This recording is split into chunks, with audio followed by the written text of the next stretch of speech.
Pada video kali ini, kita akan ngebahas mengenai perbedaan antara post dan page pada WordPress. Apa itu post dan apa itu page, serta apa saja hal yang membedakan di antara keduanya. Penasaran? Yuk, mari kita simak semuanya dalam video kali ini.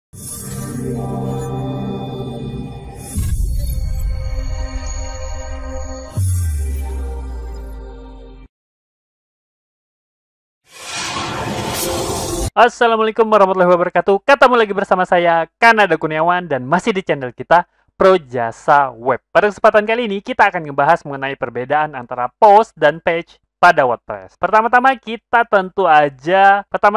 harus membahas apa itu post di WordPress. Nah, jadi post adalah entry yang ditampilkan dalam urutan terbalik di halaman beranda atau halaman blog teman-teman. Urutan terbalik ini maksudnya urutan tanggal, tapi yang terbaru di atas serta post yang lama itu akan turun ke bawah. Nah, mungkin agak bingung ya. Kita lanjut sebentar. Apa itu page di WordPress? Page itu nama lainnya halaman ya. Pada WordPress, ini adalah jenis postingan bawaan standar yang memungkinkan teman-teman mempublikasikan konten yang statis pada WordPress teman-teman. Supaya nggak bingung, kita langsung aja lihat prakteknya ya. Nah, ini dia. Ini adalah dashboard website saya, kanadakurniawan.com. Yang namanya post, ini di sebelah sini teman-teman. Kalau untuk membuat postingan baru, itu teman-teman tinggal klik yang ini aja, add new. Nah, kira-kira seperti ini tampilan post. Nah, sekarang kita coba lihat tampilan page. Untuk page, ini pada bagian sebelah sini. Jadi di bawahnya post, itu ada page ya. Teman-teman tinggal klik add new aja. Nah, ini tampilannya. Mirip banget sama post, tapi keduanya memiliki beberapa perbedaan. Nah, kita kembali ke slide. Oke, sekarang perbedaan post dan page pada WordPress. Nah, yang pertama itu pada fungsinya. Post itu biasanya digunakan untuk membuat konten dinamis, sedangkan page biasanya digunakan untuk membuat konten yang statis. Konten dinamis ini maksudnya seperti artikel, kemudian berita terbaru, info terbaru, dan lain sebagainya. Sedangkan page itu biasa digunakan untuk konten statis, seperti halaman About Us, kemudian halaman kontak kami, kemudian halaman profil misalnya. Semua konten yang sifatnya statis, tidak cepat berubah, atau bahkan tidak berubah sama sekali dalam kurun waktu berbulan-bulan atau bahkan bertahun-tahun. Nah, contohnya kayak halaman kontak kami gitu ya. Jarang sekali berubah kan? Kecuali kalau kantor teman-teman itu pindah lokasi gitu ya. Nah, mungkin aja alamat kantornya akan berubah, atau berubah nomor telepon. Nah, tentu aja halaman kontak kaminya berubah. Sedangkan post itu kan bentuknya artikel, kemudian berita-berita. Ini sangat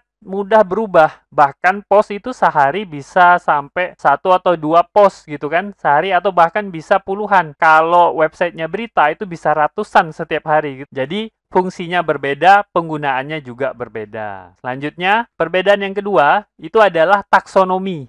Nah, kalau post itu dapat dikategorikan dan diberi tag, artinya bisa dilakukan taksonomi pada post. Sedangkan page itu tidak bisa sama sekali. Jadi page itu tidak bisa dikategorikan atau bahkan diberi tag. Nah, ini post ya. Kalau teman-teman lihat pada bagian sebelah kanan, ini ada namanya kategori. Teman-teman bisa tambahkan kategori apapun. Nah, ini contohnya. Bisa tambahkan kategori apapun yang teman-teman mau, kemudian tinggal add new kategori. Nah, beda halnya pada page. Nah, kalau pada page itu nggak ada sama sekali pilihan untuk memasukkan kategori. Jadi betul-betul tidak bisa dikategorikan atau bahkan diberi tag. Oke, selanjutnya perbedaan nomor 3, yaitu hierarki.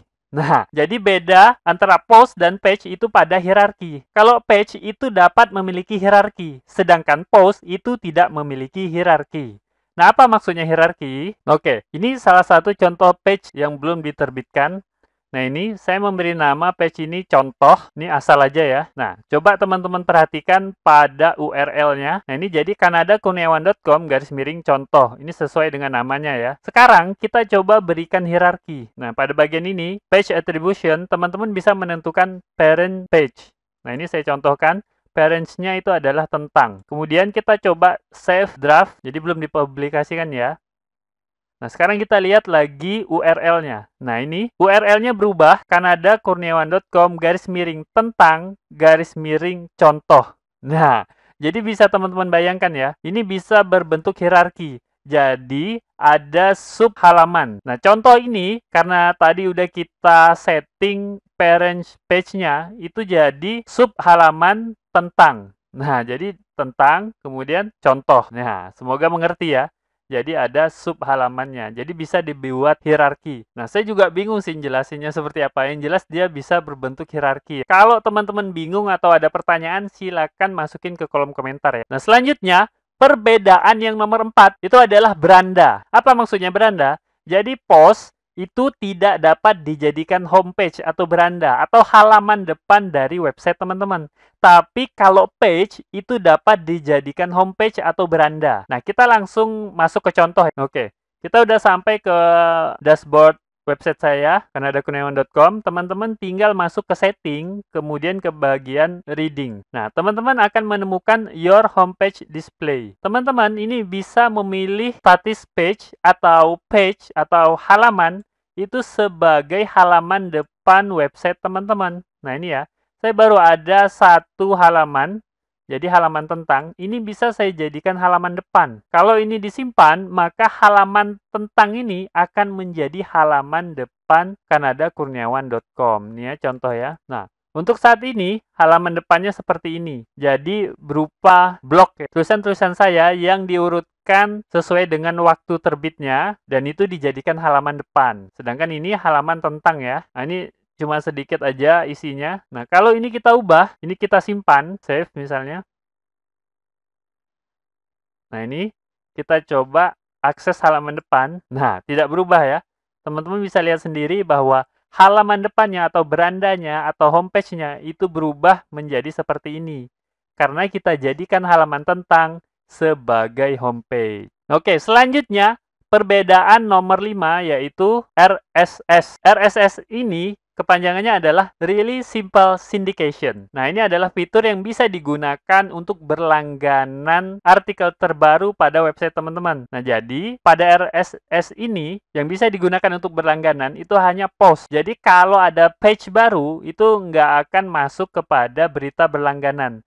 Jadi, subscriber teman-teman itu nggak bakal tahu kalau ada page baru pada blog WordPress teman-teman. Oke, kita masuk ke perbedaan yang keenam, yaitu template. Ini dia, pada page itu memiliki fitur template dan bisa teman-teman buat sendiri template khusus halaman tertentu ya. Ini memang agak advance, bukan buat pemula. Jadi buat teman-teman yang udah belajar banyak tentang WordPress, teman-teman bisa membuat template khusus untuk page teman-teman. Jadi bisa dipilih gitu ya, bisa disediain 2, 3, atau bahkan 10 template buat halaman teman-teman atau page. Sedangkan post tidak memiliki fitur template ini. Jadi templatenya itu tidak bisa diubah-ubah. Oke, yang berikutnya itu adalah perbedaan pada format. Nah, karena post tidak memiliki fitur template, jadi post diberikan fitur yang namanya format. Sedangkan page itu tidak memiliki fitur format ini. Nah, fitur ini secara default udah ada pada WordPress.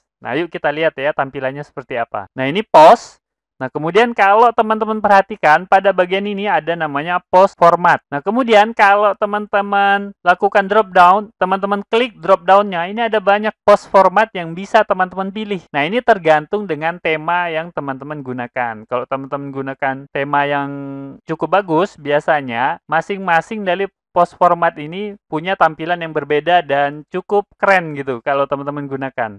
Nah, bisa ada quote, kemudian ada image, kemudian ada video, dan lain sebagainya. Dan ini bisa ditambahkan kalau teman-teman mengerti caranya. Nah, oke, kita udah sampai ke perbedaan yang ketujuh ya. Sekarang perbedaan yang kedelapan, yaitu penulis. Biasanya pada post itu penulisnya itu ditampilkan. Nah, sedangkan pada page, biasanya penulisnya tidak ditampilkan. Selain itu, pada post itu biasanya tanggalnya juga ditampilkan atau bahkan waktunya juga ditampilkan. Karena penting banget pada post untuk menampilkan tanggal dan waktu pembuatan. Karena post ini sangat cepat ya, apalagi pada website-website berita. Jadi kalau berita A diterbitkan misalnya pada jam 14.50 gitu kan, sedangkan berita B diterbitkan pada 14.51, nah itu kita bisa tahu pasti bahwa berita A adalah sumber yang pertama menerbitkan gitu kan. Jadi kalau ada yang mirip-mirip, bisa jadi berita B yang mencontek berita A. Nah, itu dia. Itu adalah fitur pada post yang tidak ada pada page. Oke?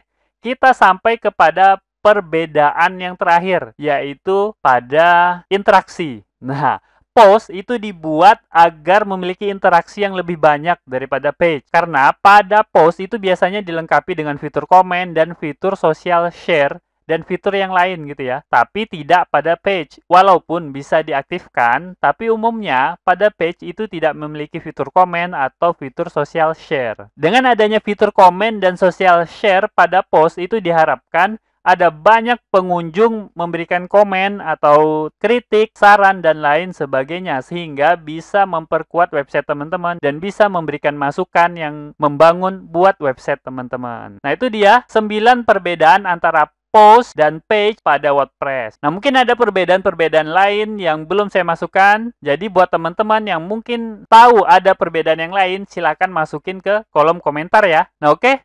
Mungkin itu saja yang bisa saya sampaikan. Semoga aja video kali ini dapat bermanfaat buat teman-teman. Dan saya akhiri. Assalamualaikum warahmatullahi wabarakatuh. Oke, seperti biasa, jika ada yang salah dari apa yang saya sampaikan, tolong teman-teman ingatin ya. Jangan sampai nggak diingatin, supaya saya dapat melakukan perbaikan pada channel ini dan pada diri saya sendiri. Dan jika ada pendapat yang berbeda, teman-teman bisa masukin ke kolom komentar, supaya kita bisa berdiskusi. Jika ada masukan, teman-teman jangan sungkan untuk menyampaikannya, karena saya sangat terbuka dengan segala macam masukan. Dan jika teman-teman memiliki usulan pembahasan, cantumkan juga di kolom komentar, supaya semua usulan teman-teman dapat saya wujudkan dalam bentuk video. Buat yang belum tahu, video ini adalah bagian dari program Akademi Projasa Web, tempat di mana teman-teman bisa belajar digital marketing secara gratis. Caranya mudah, cukup kunjungi projasaweb.com/academy. Ada ratusan artikel dan video yang dapat teman-teman pelajari.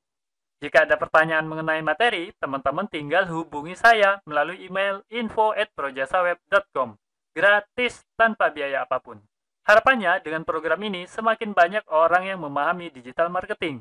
Saya percaya, jika semakin banyak orang yang paham digital marketing, maka ekonomi kita juga akan semakin baik. Yuk, dukung program ini dengan cara subscribe dan share video ini, serta mengunjungi Projasa Web Academy.